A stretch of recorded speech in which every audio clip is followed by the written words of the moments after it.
Let's look at some practical meat and potatoes guitar for a minute. I'm showing you all these what I call orchestral voicings of chords, you know, and these open voicings.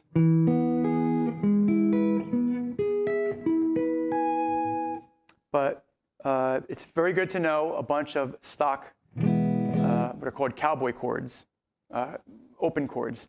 You have C, C, E, G, C, E. You have a lot of the chord tones are doubled. They're all roots, thirds, and fifths, and some of them are doubled in octaves. So you have C, the root, E, the third, G, the fifth, C, the root, doubled, E, the third, doubled. Sounds very big, right? G major. You have G root, B third, D the fifth, G the root, B the third, G the root. So you actually have three roots, G, G, G. You have 2/3, B and B, and the fifth sandwiched in the middle. Okay, here's a good voicing for D. You have D the root, A the fifth, D the root, F sharp the third, the major third. Here's another one, A. A is the root, E is the fifth, A is the root, C sharp is the major third, E is the fifth. So you have two roots, 2 fifths, and a third. You don't include a low E string with that. Here's another popular voicing of G major. Here we have G the root in the bottom, B the third, D the fifth, and then G the root doubled, and then D the fifth doubled, the third fret on the B string, and then G on top. So we have 3 Gs, we have 1 B, and we have 2 Ds. This is actually, it's often referred to as the rock G, especially if you eliminate this, if you just mute that string with the underside of this finger, it just, yeah, it's like a power chord. It sounds great with distortion. Whereas this voicing I showed you a minute ago, it has the third there, and that open minor 6th interval on top. That's more of like a folk G. Rock G, especially if you eliminate that. Here are some popular minor chord voicings. A minor, A the root, E the fifth, A the root, C the minor third, E the fifth. Okay, remember we looked at A major? A minor.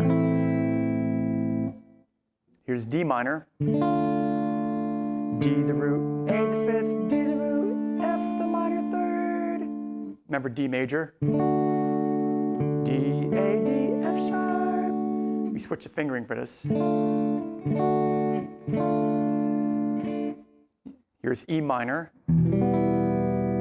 This one sounds very big because you have 3 open strings, the top 3.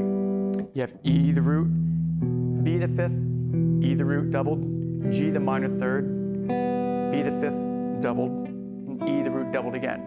3 E's, 2 B's, and a G. Again, E major with G sharp, E minor with G natural.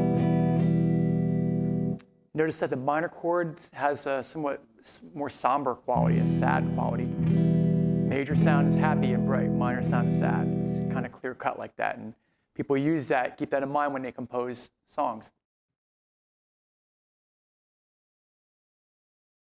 This is what's called a bar chord. I'm playing F major, and I'm pressing the index finger down across all 6 strings, forming a bar, or almost like a capo, and then I'm fingering other notes above it. So the F chord is, we have F the root, C the fifth, F the root, A the third, C the fifth, F the root. Essentially, I took an E major chord and just moved these 3 fingers up a fret, and then added that, so F. The great thing about a bar chord is that you can just keep moving it up, so you can play any chord you want. E, F, F sharp, G, G sharp, A sharp, B, C, C sharp, D, D sharp, E, F. See, now we're 12 frets higher.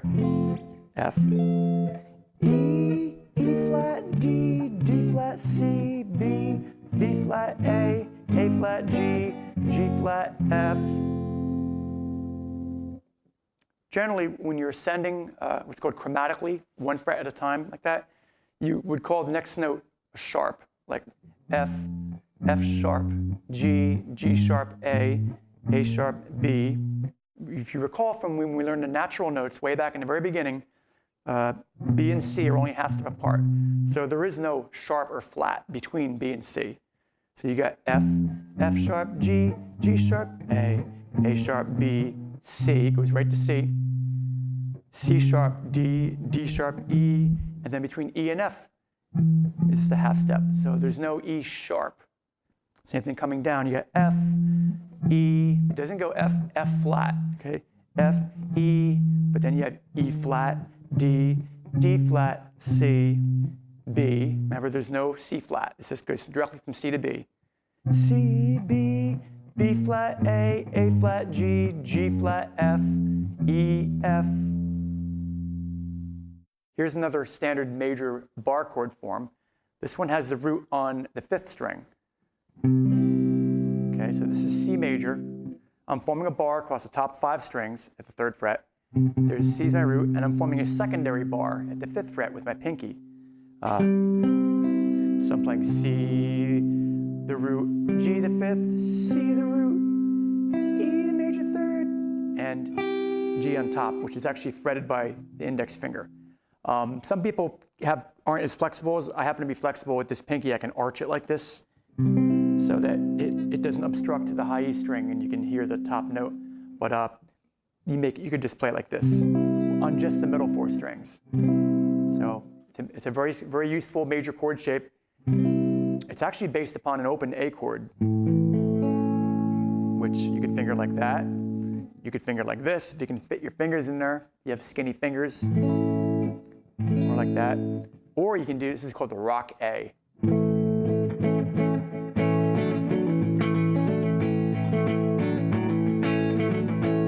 Okay, take that voicing and we're moving it up. You move it up a half step and double the root there. So you have, that's B flat, B, C. So you can see this C chord is based upon this open A chord shape. In the same way that we looked at E, and then F, we made a bar chord here with the 6th string root E chord, F, G, A, B, C. You could do the same thing. A, B. Notice I switched fingerings. I went from barring the middle 4 strings and having the open 5th string to using that finger, the index finger, to play the root in the 5th string, and then bar the middle 4 strings like that. Be careful when you play this not to bar the pinky like this and strum the top note, because that'll give you a different chord. That's actually a 6th chord, B6. And it has a different quality. It changes the flavor of the chord, so you want to be careful. If your intent is to just play a major chord, just play those middle 4 strings. Or with the ring finger like that. Okay? So you have A, B, C, D, E, F, G, A, G, F, E, D, C, B, A. These chords are moving in what's called parallel motion, which is all the intervals move up by the same degree each time. Compare that to when we were doing the diatonic triads. We had different shapes. We had a major chord followed by a minor chord, followed by a minor and a major. Here we're just doing.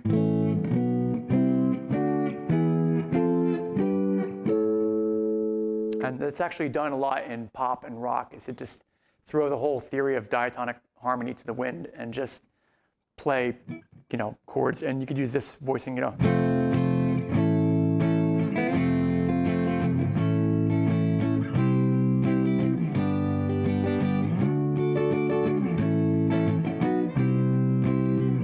It sounds familiar, right?